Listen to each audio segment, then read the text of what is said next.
leaders of companies, these executives, they're living the hero's journey. You bet they are. You went through this valley. You pulled yourself out. Mm-hmm. You sought out the mentor. And when the next gen answers the call to action or not, you're going to sit with somebody like you know them and ask them a bunch of really intimate, scary questions and figure out if you want to hire them and spend 8 hours a day with them for the rest of your life. Like, how does that make sense?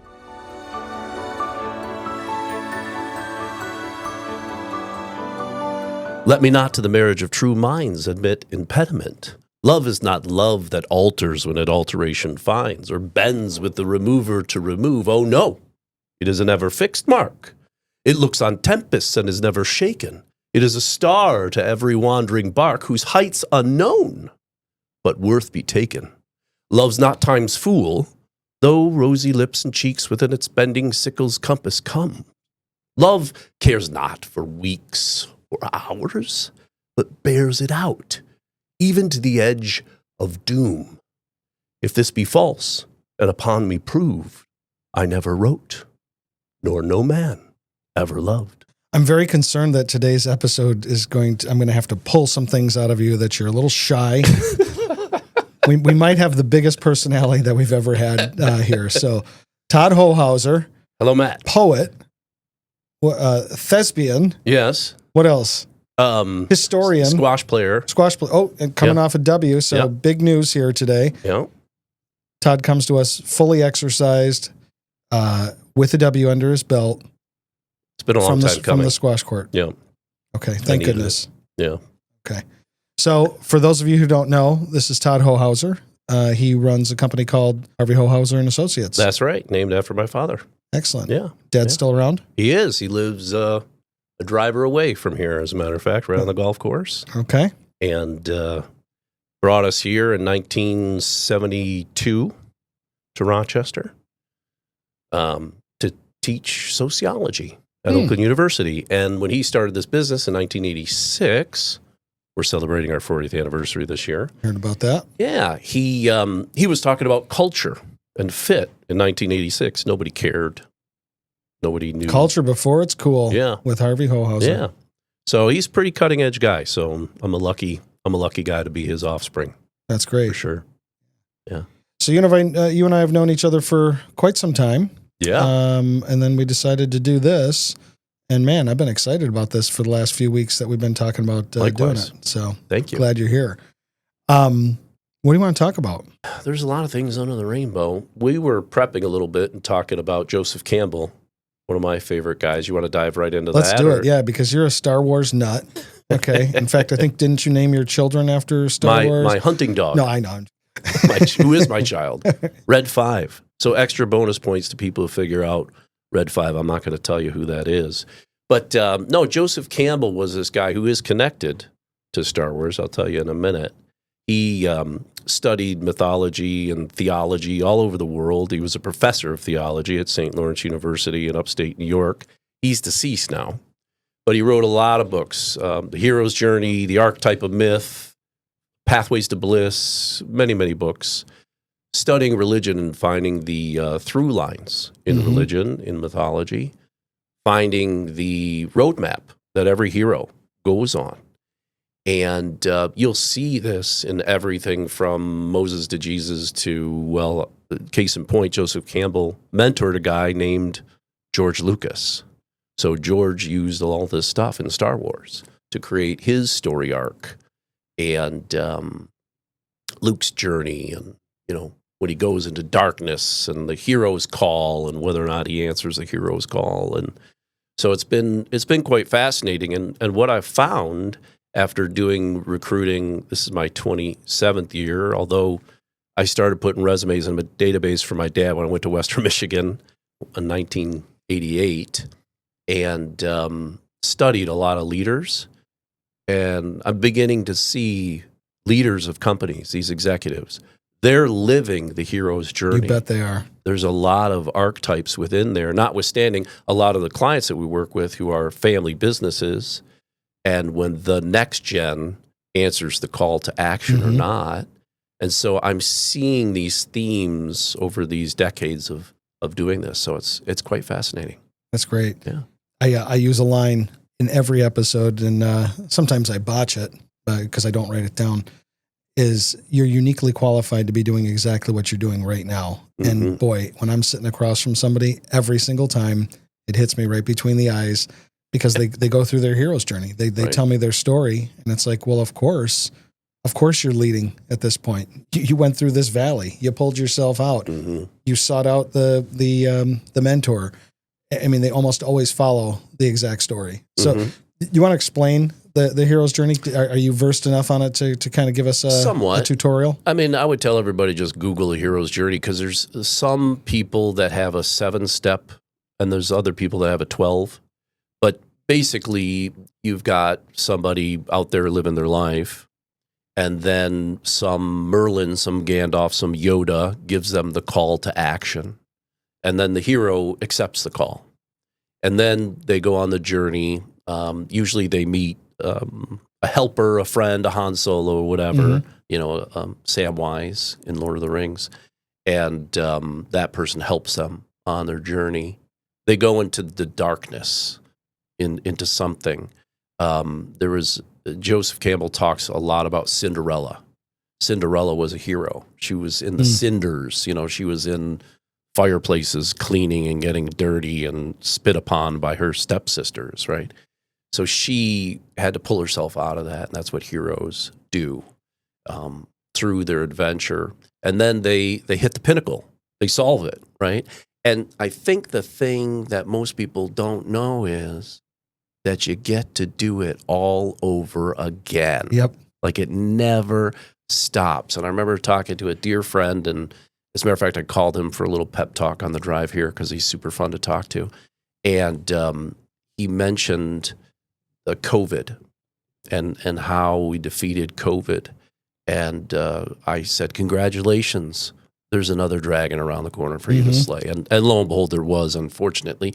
But it makes you who you are. Sure. So not to ramble too much, and please cut me off, but just then to associate it I'm not going to cut you off. Ever? No. Okay. I just did. I'll just keep rambling. So when you talk about executives, 90% of executives are firstborn or only children. They could be the eldest of their gender. If there's 5 or more years between sibling sets, you're like the oldest child. This is what psychologists have studied. This is not just Todd theory. This is stuff I've read about. This is legit, huh? Yeah, too legit to quit.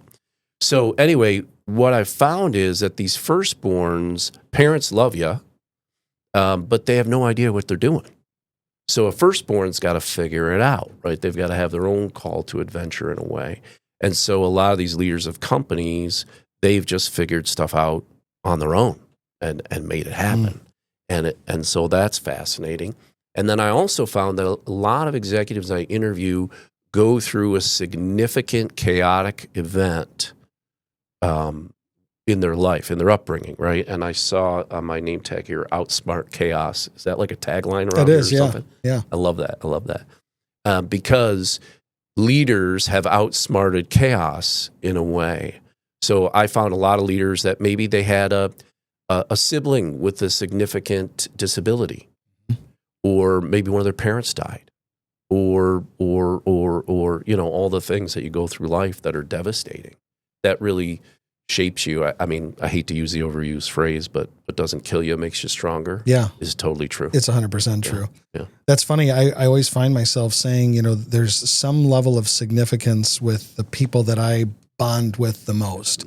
And then, and even if I don't know that something's gone on with them in their past, come to find out they lost a child, something major happened in their life, they went broke, whatever the thing is. And then they, kind of resurge. And then again, like you said, there's always always some other dragon to slay, but finding those people that you have commonality with, it's interesting for me, because I do lead a business. And I am a firstborn. There you go. Prove the stat. My parents did not know what they were doing, I'm sure, with that. And we have older kids and younger kids. So we always joke with the older kids that they got the worst versions of us, right? The younger guys get this refined, fully practiced version. Yep. Yeah. That's funny. I did not know those stats.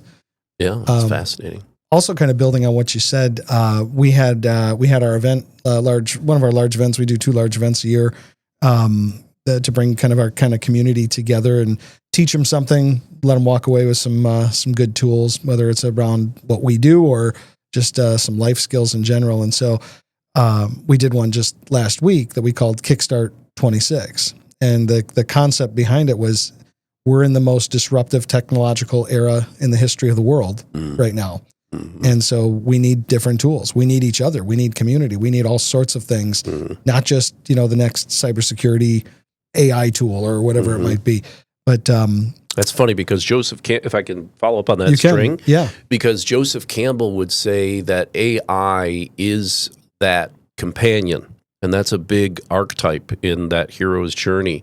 So if you look at Don Quixote, right, chasing windmills and everything, he had Sancho Panza that kind of balanced him out, right? You have Frodo and Samwise, you got Harry Potter and Hermione, you got all the, the main character, the hero, always has some helper, somebody to catch or guard his flank. And so I think Joseph Campbell would say that this AI is the Sancho Panza, is the new guardian of your flank, your new companion to take us on our life journey. Maybe. Could be. Yeah. So one of the speakers that we had there, his name was Mark Pansiera, and Mark does a talk. He's actually a Vistage speaker, one of the top Vistage speakers, does a talk on mindset matters. Mm-hmm. And at the end of it, he brings a video up of a lady, I can't remember her name, but we'll find it. We'll pop the video up here. She's the women's basketball head coach for Duke. And she says, it doesn't ever get easy. You just learn to do hard better. This is kind of just really resonates with what you were just saying there. Yeah, yeah. It's good because you exercise those muscles and, you figure it's like slaying the dragon, right? Yeah. How do you feel like you handle hard? I can tell you, like here, my president, Catherine Baker, who I know, she handles hard very well. Yeah, yeah. How do you handle hard? It's funny because I've trained myself to give myself some skills and tools to handle hard. I do yoga meditation every morning, not for long. It helps me center. I've been trying to master the art of lucid dreaming recently. So I'm doing a lot of journaling about dreams and things and looking at that. And it's helped to even me out. You were talking about this coach who was saying hard things get easier. I also truly believe in manifesting, that you manifest things. It kind of gets a little weird when you talk about string theory and all the different potential realities from this moment. And so I choose the reality that I want. That's the most positive. That's the reality I choose. And I draw myself to that. I manifest to that. And in a way, it keeps me away from the chaos or from the bumps or bruises or what have you. Because over my life, I think that I sweat the small stuff too much. But when the big things happen, I got steady. Yeah. It was weird. Yeah. And I said, I got to stop sweating the small stuff. This is ridiculous. I had a heart attack just over a year ago. Yeah. And it really was a wake-up call to be grateful for life and, hey, you're not going to stay here for a long time, so maybe enjoy it more, right? Yeah. So that also kind of put me in a space of handling the small stuff better. I would not recommend everybody have a heart attack to change. Okay, we'll put that in the show don't notes. Do that. That's the number one recommendation of Todd Hohauser. Yeah. But no, I think those things, you put tools in place. Some people are really good at studying stoicism, and handling it that way. But I like emotion too much to be stoic. So it's just a matter of getting those high reverberations, the big ups and downs to kind of even out a little more, shorten the wavelength a little bit. Talk about, let's do two things. Yeah. Give me your definition of lucid dreaming so that if anybody doesn't know it, I know maybe this much. So right. Lucid dreaming is taking control of your dreams, realizing that you're dreaming and rewriting the script, just doing whatever you want there. And have you been able to at least in my lifetime? Have you been able to get one going? In my lifetime, I have. Okay. I determined that I really wanted to do this the end of last year, and reading another Campbell, not related to Tom Campbell, who's a very interesting guy. Worked with a guy, Bob Monroe in Virginia. Mr. Monroe has something called the Monroe Institute. They do a lot of classes on different things. I'm taking a class on lucid dreaming, which starts later this month. Great. So I've just kind of been on my own program, and I'm beginning to see how my mind is telling me, you're in a dream, buddy. Pay attention. And I'm just acknowledging it now. I haven't been able to pick up the string yet and been like, oh, let's go flying. Let's make a rabbit up here or whatever. Yeah. Very cool. Yeah. And the hope in doing that, what's the outcome that you're hopeful for? Be a better person.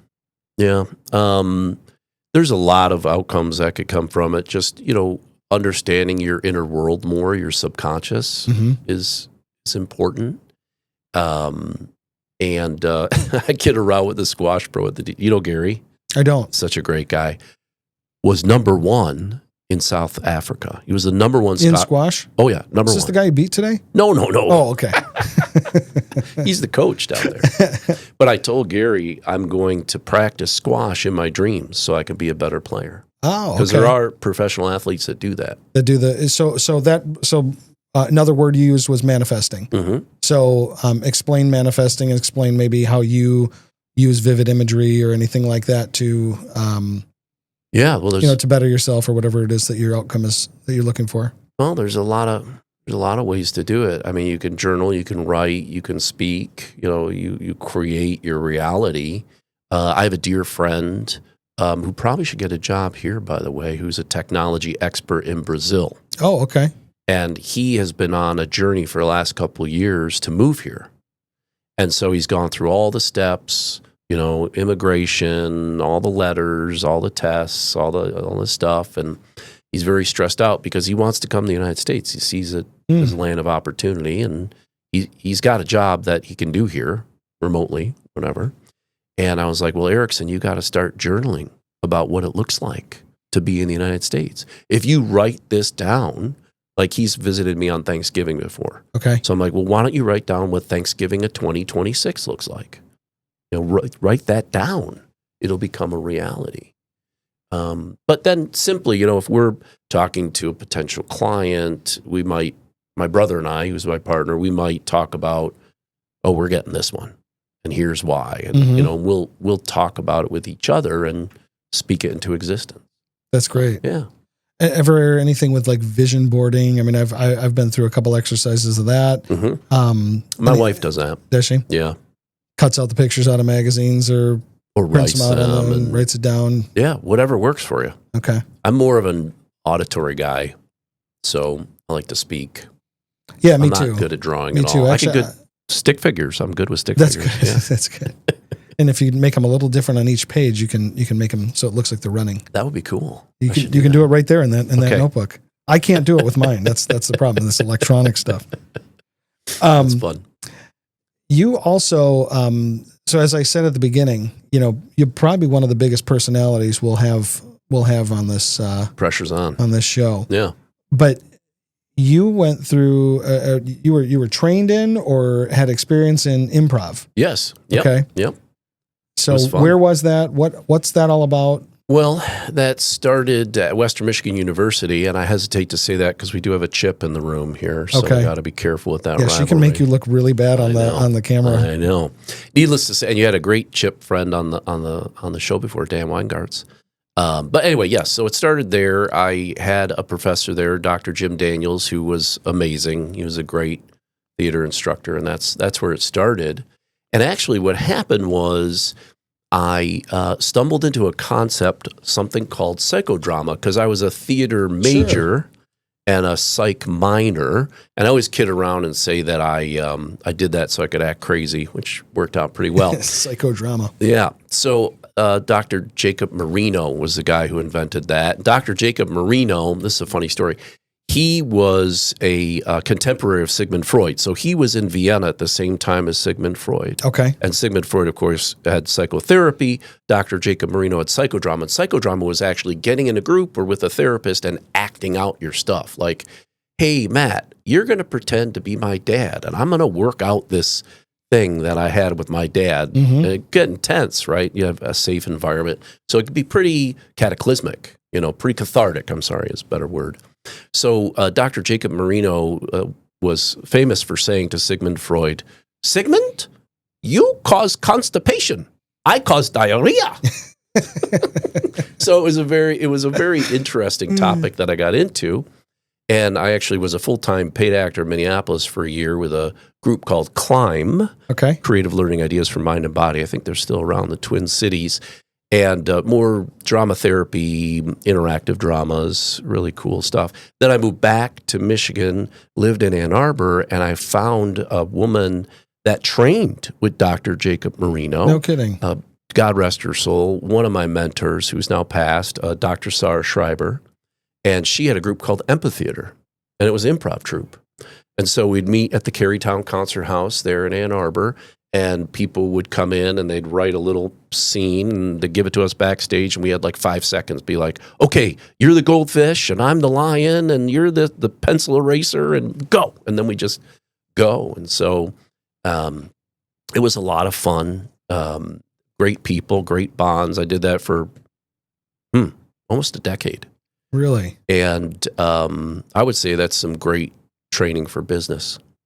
That's a great training for what I do, right? I mean, right now, you and I talked about what we're going to talk about, but I'm improving. I'm pulling from my experience and what have you. And, we mostly work with multi-generational family businesses, and I want to bring my authentic self to those interactions. And that's what that taught me to do, was to bring your authentic self, even if it is a spaceship or whatever.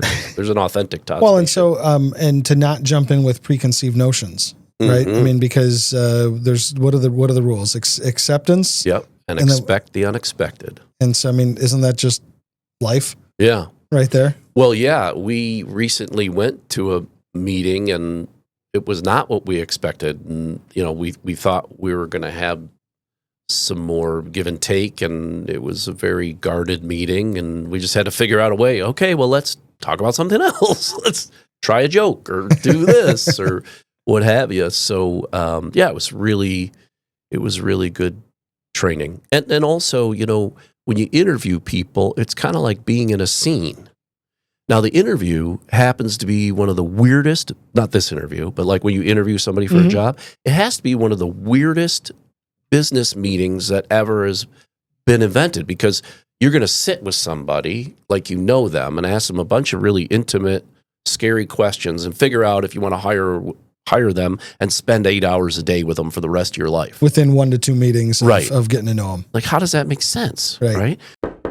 I've been hearing a lot lately about the knock. When an employee knocks on your office door and says, "Got a minute?" and you immediately know it's some sort of IT incident. But Oxium IT can help. Whether you're having a problem, need consulting, an upgrade, or a managed IT approach, they focus on preventing cyber attacks and proactive solutions that deliver results. My friend Matt Loria and everyone at Oxium are ready to help before or after you get the knock. Visit Oxium.com and let Oxium IT help you outsmart chaos. So it's much like having a scene partner, because there's got to be give and take, right? If you're in a scene with somebody and you're not vibing, you're not getting anything back, it's done. The scene is done. But if you have a good scene partner, we say to our clients all the time, before you hire this CFO, can you sit on the tarmac late in a plane with them for like 8 hours? Can you travel from customer to customer with this person for X number of hours? Or are they going to drive you nuts? Right. So the whole audition concept is right there in that conversation, which is fascinating. So what's one tip that you would give a business leader in an interview that they could use? A little free tip from Todd Hohauser, Harvey Hohauser and Associates. Absolutely. It's going to come from my brother, Eric Hohauser. Okay. Because he came up with the best interview question in the history of interview questions.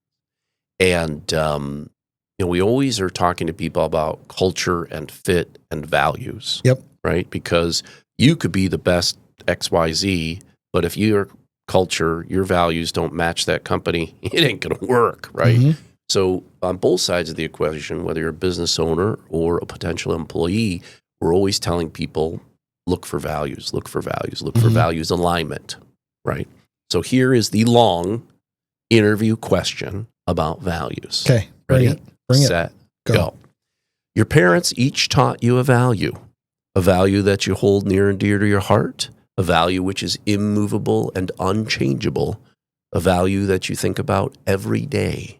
And each of your parents taught you a different value. What was the value your father taught you? And what was the value your mother taught you? You want mine? Yes, that'd be great. Okay. Let me write it down. All right. Ready to get, I'm glad you brought your notebook. Yep. I think my dad taught me tenacity, Mm-hmm. and my mom taught me compassion. Good. I love it. And a lot of times you get some good, some good Stories examples. that come out of it. Yeah. But 1 out of 10 times, I'll have somebody say, well, I actually learned from my father what not to do. Those are some intense stories. I'll bet. But when they're clean like that, they're transparent. That's when you really learn the best about folks. And then it's fun when we present the candidates to our clients and we talk about that. I mean, we talk about knowledge, skills, and abilities and accomplishments and all that stuff. Mm-hmm. But they pay attention. They pay attention when we talk about values. I also ask candidates to tell me, if I asked all of your direct reports in your lifetime to give me 3 adjectives to describe you, what 3 adjectives would they be? And if I was to ask all your bosses over your lifetime to give me 3 adjectives to describe you, what 3 adjectives would they give me? And our clients pay attention to that. They're like, oh, wait, let me write that down again. What was that? What's some of the most interesting? Well, people always say those things like, I'm too much of a hard worker. I'm too obsessive. Yeah, the humble brag, right? Right. Okay. Right. But good sense of humor. Boy, I've collected a lot of data on that, Matt. You got me as a deer in the headlights right now because I'm trying to think of the That's best okay. one. I knew I could ask you that because you're an improv guy. That's right. Right. So Gotta go with it. Wouldn't rattle you. No, I like it when people say they have a good sense of humor. They're like, we got to work here. Let's have a good time. Mm-hmm. Let's not get stressed out. I like those folks. We wrote up, I feel like I stole a little bit of this from Elon Musk, which was, excuse me, stole a little bit of this from Elon Musk, where he wrote his handbook, and his handbook is pretty harsh. I don't know if you've ever read it. I've heard about some of that. But instead I put it more into my own words, and I made it a preface that says, okay, I need to be able to demonstrate to you as a potential hire, here's what it feels like to work here, or what we want it to feel like. I even admit some of the things that we're not great at that we want to be great at in there. And then have the same thing for the existing employees. But it's a preface to the handbook. So the handbook's going to have a whole bunch of things about this vacation and that, whatever, the stuff that I don't even know about. HR knows about that. But the preface is what I know about, right? Is that I want you here if we have the same values, right? And number 1 is a servant mindset, right? I'm here to serve. We only exist as an IT company. It's our mission to help others accomplish their missions through technology. That means every person who works here, I'm helping them accomplish their mission for their career. It means every client, I'm helping them, whether they sell movie tickets or they are building spaceships or they're, doing executive search, whatever it is, that's my mission is. So I'm only a servant, right? Yeah. And it's good to have that out. If people can't understand that and they're like, I'm the most important person in the world, and everybody's going to serve me, probably not a great place for you. Yeah, our vision is that we're putting the heart in hiring and the care and culture, that we're going to inspire unconditional performance of the candidates that we place. So it's very aspirational, like something you'll never ever get to. Sure. But the other part, going back to the interview, when you talk about these handbooks and everything, and we go through processes of first meeting, second meeting, third meeting, the best thing is going to dinner with spouses. Oh, that's a number that's something that we do for the director level and above here and everybody. And Catherine and her husband and the person and their spouse or significant other, That's what they do. That's some real deal Watch stuff. how they behave together. Yep. How they interact with the staff. I mean, how they deal with meeting new people, right? How much are they on display and on show, and, or being themselves and letting the guard down? It's all there, right? And they're comfortable enough because they have their spouse there too. Usually, right? That's usually, or significant other, or whatever, whoever the person might be, but their special person. That's a good one. Yeah. I highly recommend. I'm glad to hear that we're doing that. That we're doing that right. You get an A+.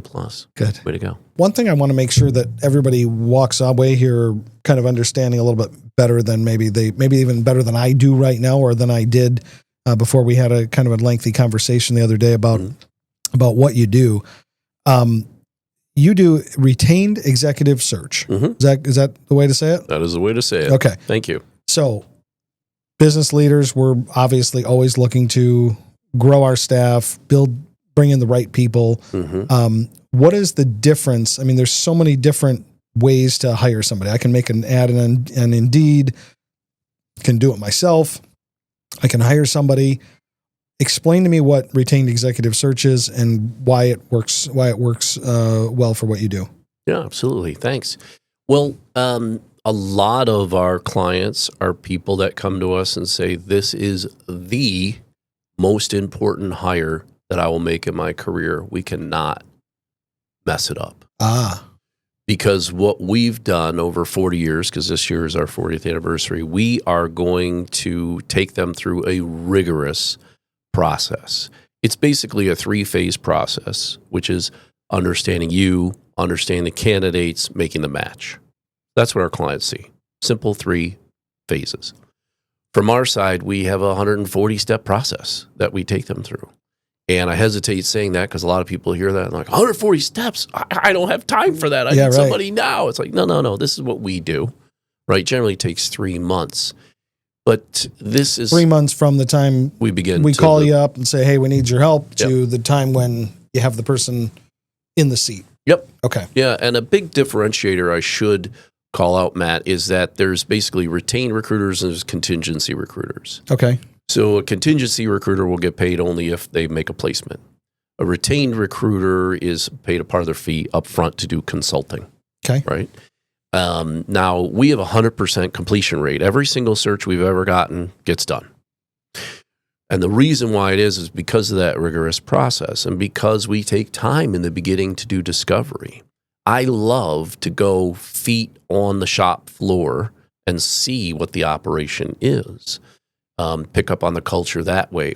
I may have mentioned to you before, one of my favorite shows is, How It's Made, which is it's on the History Channel or something. It's a great show. You get to see all that stuff. Not only that, you get to see how people on the plant floor interact with the owner as you're walking around. You pick up on culture that way. So taking that rigor on the front end, understanding that is one of the many, many success factors in doing proper discovery. The other thing is we have tons of data.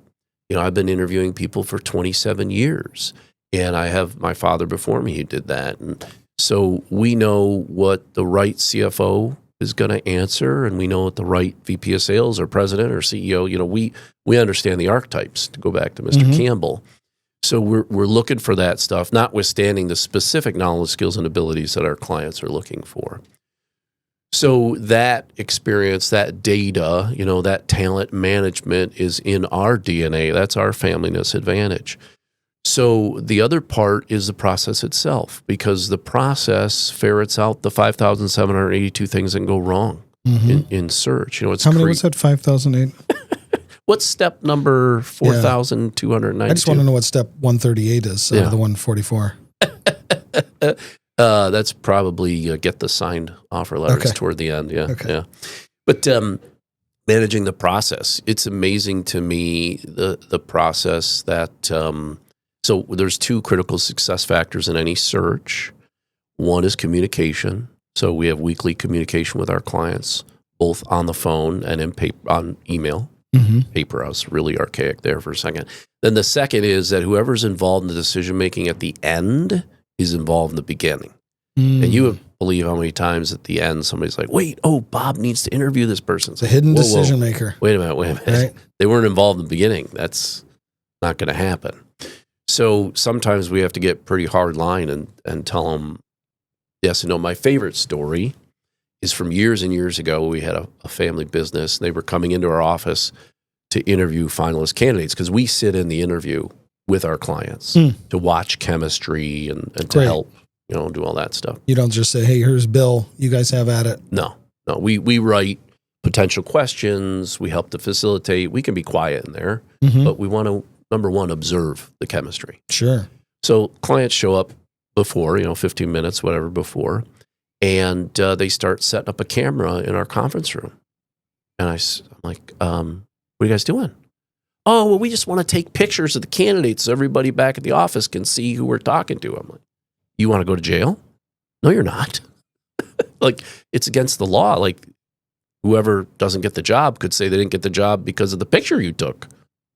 So, no pictures. Okay. So, we always say we have a fiduciary responsibility to our clients, and that applies to a lot of different things, notwithstanding making sure they're not doing anything unobtrusive like that. So was it weird when everybody had to wear hoods for the interview? Could you sit behind the screen and you can't know who's on the other side of the screen? We took the camera down. Yeah. That sounds like a smart move. What do you do when the maybe the culture, so you're so rich in culture, you're so thoughtful with kind of the depth of the human that you are. What happens if you have a client whose culture maybe doesn't fully align with yours? Do you just not take them on? We figure that out really quick. And do you not take them? Or how do you work through that? Yeah. It could go either way. Usually they don't take us. Okay. Which is fine. Well, they go, oh, you're too touchy-feely, or what do they what do they say? What's the feedback if it's not a mesh? Yeah, so our values are empowerment, learning, family, helping, adaptation, independence, and respect. It spells out elf hair because we're Lord of the Rings fans, okay? And there's a lot of reasons, actually. If you go to our website, hohauser.com, you'll actually see a picture of elf hair and what it means for us, which is really cool because I conscripted this local artist to do a picture about it, which is neat. But in an initial meeting or second meeting, we're sharing those values with the potential client to say, this is who we are, and this is what we do and how we do it, and these are our values. And, in the Midwest, there's something called Midwest Nice, right? Have you heard of that? I have. Yeah. So they won't tell you. They won't tell you. They'll just say, oh, we hired another recruiter, or they just won't call you back, Yeah, which is fine, okay? There's plenty of people out there that see the value and get it and align. Are you Midwest Nice, or are you more direct than that? It depends. I try to be direct, but sometimes to protect our client, we have to obfuscate. So be Midwest Nice. Be Midwest Nice. Yeah. There you go. My dad is from the East Coast, so he always liked the East Coast directness, which I won't say on this podcast because it's a lot of expletives. Well, I'm sure you got a little bit of that, though, right? So let me ask you the question. I don't remember the exact verbiage of the question, but what did you get from your dad and what did you get from your mom? Oh, thank you. Yeah, obviously I've thought a lot about that. And from my mom, I got the importance of mental health. My mom was actually a trained counselor. Okay. And ran a number of programs for battered women and all sorts of things. And so she taught me the importance of understanding your inside, right? Which I think is really important. And my dad, it's fascinating because it's actually a value his father taught him. And I've heard my grandfather, God rest his soul, talk about. And it's kind of neat as a multi-generational family business that serves multi-generational family business, that the value I got from my father is multi-generational. And it's very simple. It's everything in moderation. Great. Yeah. So that was the one I got from my dad and my grandpa. You also got some of your personality, I think, from your dad, though, too. Oh, just a part, because you wouldn't be talking if he was on this show. He'd be doing all the talking. Like I said, he's just a driver away. We could go get him. I saw him. I've never met him. And I think I met him only once when we were in a hallway at the Detroit Athletic Club, and you introduced me to him. and he had come around the corner first, and his voice came around the corner before he came around the corner. Right. And he was holding court, with everybody that he was talking to. He's very entertaining. Yeah, I'm just thinking upon story I had to come up with signs with my father because I started working with him in '99. So we go out and sell together. Okay. So I'd bring my Padfolio, right? And I'd open my Padfolio, and my father is from New Jersey. And you'll know he's from New Jersey. So I debriefed with him once. I was like, Dad, you just can't swear this much in these meetings. It's just not okay. He's like, all right, well, just take your Padfolio, and if I swear too much, slap it closed, right? So many meetings I'd be like, let's fly away. And he never got it. But my favorite story, because my father was very much an entrepreneur. He started this business in his bedroom. Okay. Right. He would do while he was at the school. Actually, he was at Comerica. So he went from Oakland to Comerica. Okay. Helped them to become Comerica because it was Detroit Bank and Trust at the time. He reported and directly. Manufacturers then, I think, after that. So right before that, he left. Okay. Yep. Because he was working directly for Gene Miller, who was running Comerica. Great guy. But helped to brand it and worked on a team, all that stuff. But then left right before they bought Manufacturers. 1986 started in his bedroom just down the road here. Okay. 86, I'm sorry. Then 87 promoted the kitchen table. 88 to the offices that were in Troy. Okay, great. So he would do anything for anybody at any time. And I came on board and eventually was like, Dad, we can't. We got to focus. We got to go upstream.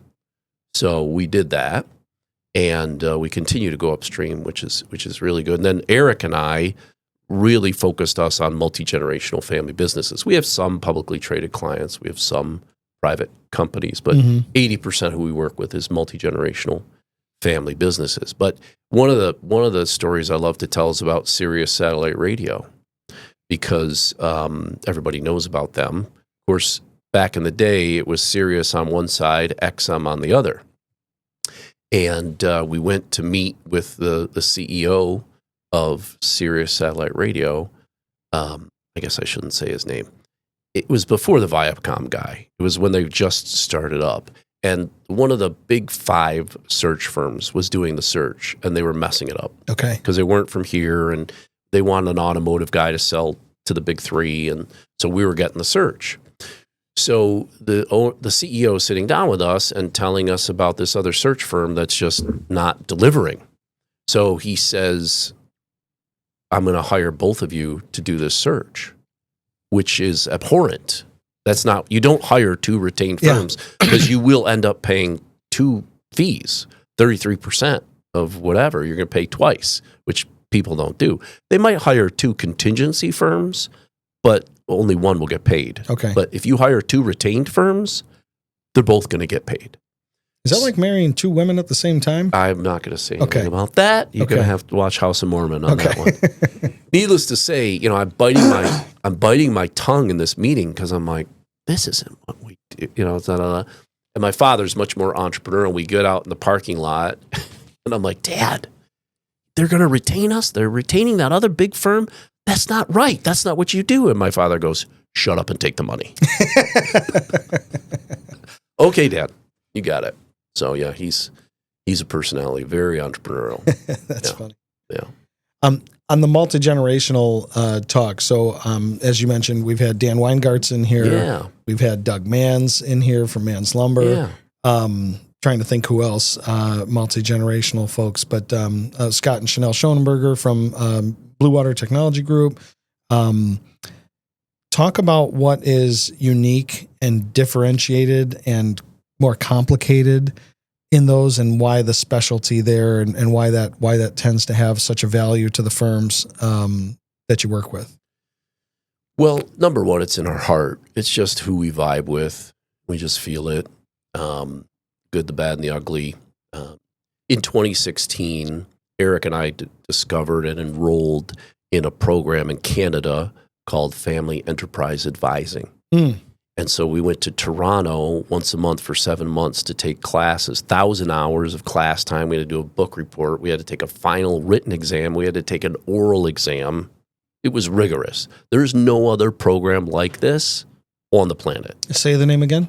Family Enterprise Advising, FEA. Okay. There's some information about it on our website, or they can check it out. But it's a Canadian designation. Okay. And there are a few people here in the U.S. that have the designation. I think we're the only recruiters that have the designation in the United States. There are recruiters in Canada that have it. But we wanted to do that because we wanted to learn the theory. We wanted to learn the research that backs up family businesses, right? So there's a guy named Dr. Baker. He worked with some other folks and came up with something called the 3-circle model.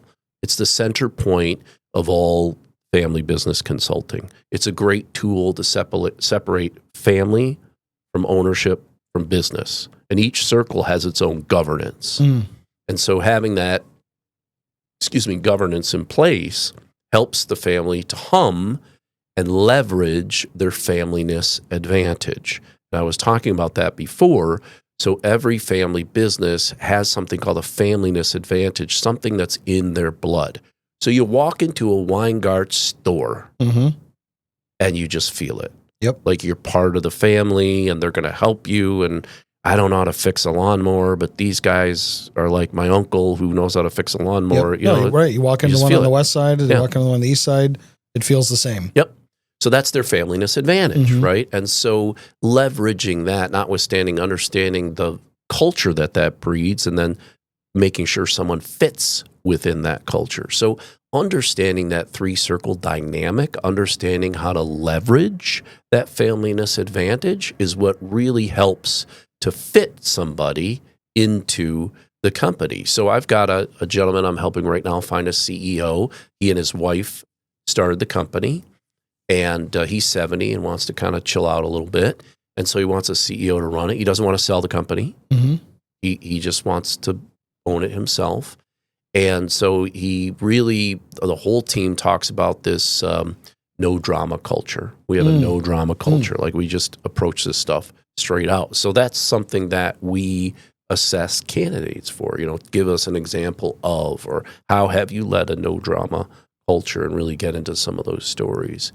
So understanding the research and all the writing that's been done about family businesses, like there's a lot of Harvard business cases. As a matter of fact, you have a book here, Jim Collins, Good to Great, right? Jim Collins wrote a Harvard business case about why family businesses outperform publicly traded and private equity-backed companies. There's case studies about this.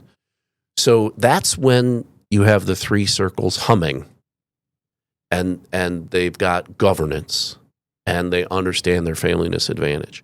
When you don't have good governance in those 3 circles, other stuff happens. Explain what that governance might look like. Sure. So you said there's a family circle, ownership circle, and a business circle. Right. Okay.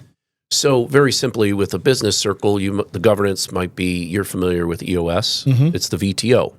So the VTO, the Vision Traction Organizer, is the governance for the business circle. Okay. And then in the ownership circle, it would be the bylaws of the board members, right? And all the documents that have to do with board governance. And then the family circle would be a family constitution, or the family's values, which may well be different than the business's values. Similar, but different. So that's some example of governance. So when you go into a family-owned company, do you try to educate them on this? We sprinkle it in there because some people want to do it and some people don't. Okay. And we actually, 90% of our business is retained executive search, but we do some consulting to put this governance in place with 10% or less of our business. But they've got to want to do it because it's a lot of work. So Eric and I, we did this. We went through the FEA and we figured, well, we better walk the talk. If we're going to go talk to these companies about values and governance and mission and vision, we better have this stuff set. So we went on a journey, and it took us 2 years to put our values together. And I've told family businesses, yeah, you could do it. It takes 2 years. And they're like, oh, I don't have 2 years. Okay, well, you don't have 2 years not to do it. Right. But okay, whatever you want to do. They've got to be motivated to do it, because if you're not motivated to do it, you won't have the right energy. It won't succeed. So give me an example of maybe your family values versus your business values that maybe have some variation between the two. Well, or are they just fully in aligned our up? case, they're fully aligned Okay. because, yeah, I mean, it was what Harvey taught us, and Eric and I are the two owners, and there's really no difference there. But we do have some clients that have different values. They're very similar. I can't talk too much about it because I'm actually, what's in my mind as a family, like I'm doing this stuff with them right now, and I can't talk about what they're doing. Got it. It's confidential. Got it. So, but usually they're aligned pretty much. Okay. Yeah. What about with regard to the transition? So when Harvey stepped away, how did that all happen, and how did you and Eric Seamlessly, decide? easy, no problem. Sorry. Okay, so that sounds like you may have been making that up. No, on it the was spot. fine. We talked about it. There, we still all have holidays together and love each other, but we were mindful about it. And I got to give credit to Harvey again, because on my third day of work, before Eric was there, my third day of work, Harvey turned to me and said, "So, you ready to take over?" I was like, "No way, I don't." It was scary, and he put me on a developmental path. I went back to Walsh College, got a master's degree. We put together an advisory board to help us with transition. We had certain agreements in place. And then when Eric joined, we kind of accelerated that.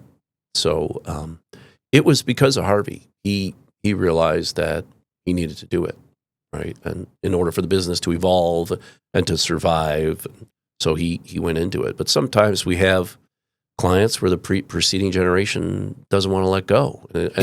Any number of reasons. It could be, well, those kids aren't going to be able to do it, right? Or I don't know what I'm going to be able to do once I'm done. So a lot of companies talk about, a lot of advisors talk about succession planning. So we call it continuity planning. Okay. Because it was part of our FEA training. But, when people hear succession, they hear death. Sure. So we want to talk about continuity. How can this business continue to be a money-making entity for the family? Yep. How can you, as a preceding generation, still get value out of what's happening here, right? Because it's both intrinsic and extrinsic value. So it gets, we have some deep conversations with people about what they want from life and what they're going to do. And that third mountain, there was a very famous book about the three mountains. The first mountain that you climb is your education. The second mountain you climb is your career. And then the third mountain you climb is your retirement. We don't do a very good job in this country talking about retirement and what to do there. But that also has to do with the hero's journey and Mr. Campbell. Maybe give us a little glimpse into what are some of the best continuity plans? What goes into them, or what mindset does the preceding and the incoming both take on? Well, the best continuity plan is the one that's written by the family. So there are a lot of advisors out there that advise families in this nature, and they just kind of take a roadmap and say, we're going to do X, we're going to do Y, we're going to do Z. Okay, well, the best continuity plans, there's a lot of questions. There's a lot of discovery, right? And there's different stages to this thing. I always remember it this way. The 6 dimensions of a family business are PVSGLR. So it's like performance, vision, learning, governance, relationship. I forget the 6th one. But you have to look at all those aspects of a family business to fully understand it. So I'm doing this with a family now. And this guy is a genius. And he's got 3 children that are 13, 10, and 8, I believe. And he's already thinking about, okay, how do I get them in the business? Or not. So we start with values, right? This is a 2-year journey. I'll be with him because we're gonna do constitution, we're gonna do roadmap, we're gonna do all this stuff. But it's him and his wife are writing all of it. I'm just taking them through a process. And sometimes I just have to sit with them and ask them questions and meander because I have to know who they are and I need to really understand where they want to go. This is why I find Mr. Campbell's work very helpful because we have a mutual friend, Adam, at a bank, You know what I'm talking about? I do. Yeah. So we were just having lunch this week. Atabank is not his real last name. No, it's not. You're Yeah. right.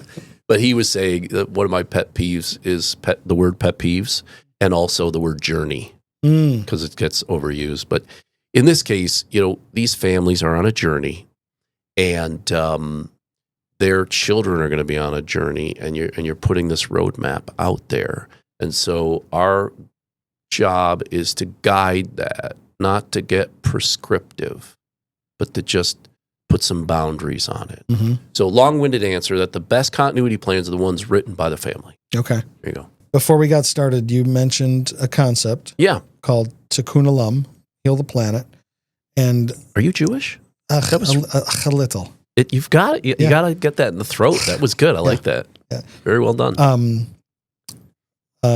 My friend, neighbor, and investor in my company is Jewish, and so sometimes he teaches me a thing or two. What a mensch. Yes. Okay. He's a mensch. I've forgotten most of the Yiddish that I've learned, but you got some. I could always come back. Yeah. Okay, so Tikkun Olam, heal the planet. Yeah. You mentioned about after your health scare. Yeah. Kind of just taking stock in life and, you know, being a little bit more pensive about things and thoughtful. And this is one of those things that kind of came out of that, I would say. Yeah. Or was it something you were focused on even prior? Prior. It was there. It got amplified. Okay. It totally got amplified because it was a concept that was introduced to me years ago. And I talked to Rabbi a lot about, and it just resonated with me because, you know, you're talking about servant leadership. That's what a servant leader does is heal stuff, right? Mm-hmm. Help people. And so it resonated. And then when I had the heart attack and I came out of it, I was in a place of gratitude. And I started calling people and saying, I almost left and I love you. And I don't take our friendship for granted. You know, I'm Mm-hmm. very happy, right? And, you know, rewind even more, Harvey started this business by helping people. And there was a business benefit from it. Like we don't find jobs for people; we find people for jobs. It's a little bit of a semantic difference, but we get a lot of people that come to our door that we don't do anything with because the company hires us to find a specific individual. Right. And as a boutique, it's not high volume, you know, but we always want to help people on our network that come to us. So he made a practice of taking the call. Hey, Mr. Wannabe CFO, I don't have anything for you now, but why don't you come in? We'll have a cup of coffee. I'll give you some feedback on your resume. I'll talk to you about finding a job. Mm-hmm. You know, everybody's taught how to do a job. Mm-hmm. Nobody's taught how to find a job. So there's some good books out there. We like to point to people in direction and like to give them some feedback and maybe even network them a little bit like you do. Mm-hmm. Introduce people to two people and away you go. Good luck. Mm-hmm. That's Tikkun Olam. That's helping. You know, it's this concept that we all are all part of a human organism, right? You are me, I am you, right? So when I help you, I'm really helping myself because we're all part of the same organism. I also strongly believe that these multi-generational families do what they do because it's in their blood. They're supposed to do it. Mm-hmm. So wasn't your dad in the technology business? Yes. Yeah. Mm-hmm. Yep. Technology leasing and technology recycling. Yep. Yeah. Mm-hmm. Yeah. So it's in your blood, right? Mm-hmm. That's what your family's supposed to do. And the same thing with Dan and on and what we do and on Sure. and on. So that too is Tikkun Olam because it's ensuring that your family's purpose, what we call the familyness advantage, is humming, right? And being fulfilled. Right. Absolutely. And I've also had some opportunity to help some folks. I was having lunch with a buddy yesterday who went 10 years without talking to his dad. Mm. Now, I went 8 years without talking to my mom, so he beat my record. But we would have lunch, I don't know, 4 to 12 times a year and talk. And I said to him, how old's your dad? 83? Okay, well, how are you going to feel if he leaves this earth and you hadn't talked to him for 10 years? you going to be okay with that? Well, of course he wasn't. So then the conversation became like, you got to go see him. And he lived out of state. And he did. He finally did this Christmas. And oh my gosh, when he called and told me the story, I cried. It was such a great thing. And we were having lunch yesterday and talking about it. And I'm kind of getting choked up just thinking about it because he's giving me all this credit. And I'm like, dude, you answered the hero's call. Like, that wasn't me. It's you. Mm-hmm. You did it. You answered the call. You did it. It was hard. And kind of do the mea culpa or whatever, you know. And so now they're back in relationship, which is great. That's Tikkun Olam, right? Or you think about people that have these great executive careers and they got cut, or maybe they're not happy doing what they're doing anymore. Well, let's get you somewhere you're happy, right? That's Tikkun Olam. So it applies to a lot of different things. Yeah, no kidding. Although the rabbi could call me later today and say, "You got it wrong, buddy," which is fine. We derived value from it regardless. Well, there's this old saying about if you get two Jews in a room, you get four opinions. Okay. So there may be some varying thoughts about what it means, but it is heal the world. It's funny it comes up, and I mean this comes up for me all the time. And Paul Glantz is a friend of mine, and he is a mentor to me, and he always says, "Deliver." We did a search for him. Oh, did you? Yeah. Back when he was with. Who'd you find? When he was with Proctor Homer Warren. Yeah. Okay. Yep. I'm sorry. He always says. Well, he always says, "Deliver value in excess of your cost," right? Which you can apply that just to us going to lunch together, right? And even if we were going Dutch and we were just going to both pay for our own lunch, just the fact that we're spending time together, I want to make sure that you leave with something more than you came with, right? And so in my world, that's if I meet with somebody for the first time, I want to make sure I'm listening deep enough that I could introduce them to two people that would bring value to their life, right? If I'm selling them my products or services, I want to make sure that, my team is taught to deliver value in excess of your cost, right? Ask the extra question, do the extra thing, pick up the gum wrapper off the floor, whatever you have to do. Don't just take it at the surface, go one level deeper. And that really actually sounds like another version of Tikkun Olam. Yeah, I really like that. So there's a lot of benefit that I get just being with people. It's great to just hear you talk and how you approach life. And like you said, everybody is in exactly the job they're supposed to be doing. Yeah. It's that unique. Well, you're perfectly qualified for what you're doing right at this moment. Yeah. It's like, whether it's the fact that you went 8 years not talking to your mom and then you were perfectly qualified to talk to your friend, right? Or exactly. Your health scare, and I mean every little piece of it just adds to the dimension of you, right? And I do ask candidates that I help. I'm like, what value do you want to get out of this call today? Sometimes it's an introduction, but sometimes it's something else, right? And so it's asking the recipient, what is the value? What does value look like to you, right? And that actually, that's kind of like golden rule versus platinum rule versus exactly. Yeah, because everybody's definition of, do unto others is different. Yeah, well, yeah, do it as I would want done. Well, maybe you want something different. So that's the platinum versus the golden. My brother talks about that all the time. Interesting. Yeah. What would you leave us with? A couple of bits of wisdom, other thoughts, anything you want to make sure that we make sure that people know that they didn't know before they started to watch this. It's a great question. The other thing that I'm very proud of that I started a number of years ago, and actually I'm going to spring this on you. I don't think I mentioned this to you, that I do run a group for Next Gens, kind of like a Vistage or YPO group. It's ironically called the Hair Group. You can join though. Don't worry. Okay. Don't give me that look. It's called the Hohauser Affinity Integration Resource. It's kind of hair. It's kind of a play off elf hair. Okay. So that's pretty cool that we're like half of the folks in there have already transitioned. Okay. And the other half are getting ready. Okay. So that's a neat group.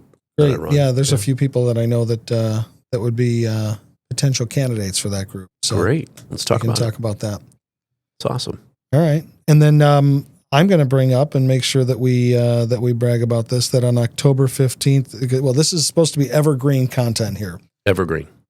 But I'm going to still step out of my comfort zone here and say that on October 15th, 2026, We're having our got anniversary the 40th anniversary party. Yep, at Meadowbrook Hall. It'll be That's fun. great. How many people do you anticipate will be in attendance? More than my team want me to invite. Okay. Did they give you a limit? We had a 30th anniversary party in Birmingham at the Summit. Do you remember that place? I don't. Right by Big Rock. Oh, yeah. And the room was too big. Didn't feel like there was enough people there. Okay. So I said to the team, I want to be crowded. I want this to be packed. Is that why you chose Denny? No, I thought you were doing Denny's. We decided it's at Meadowbrook Hall. Okay. So no, it'll be in the ballroom and some of the little areas around there. So it's going to be open house. Okay. So we're inviting 1,000 people. Love it. Yep. Love it. Well, Yeah. I can't wait to be there. Yeah, it'll be fun. All right. Well, Come thanks on. for doing this. Great job. Absolutely. Thank you. It was Thanks a for pleasure. being you. Yeah. Absolutely. Thanks, Matt. This episode of the BLTNT podcast is sponsored by Oxium, business IT and cybersecurity designed to outsmart chaos. And powered by Juniper Networks. Automate your network with Juniper Networks and the Mist AI platform, the world's first AI-driven wired and wireless network.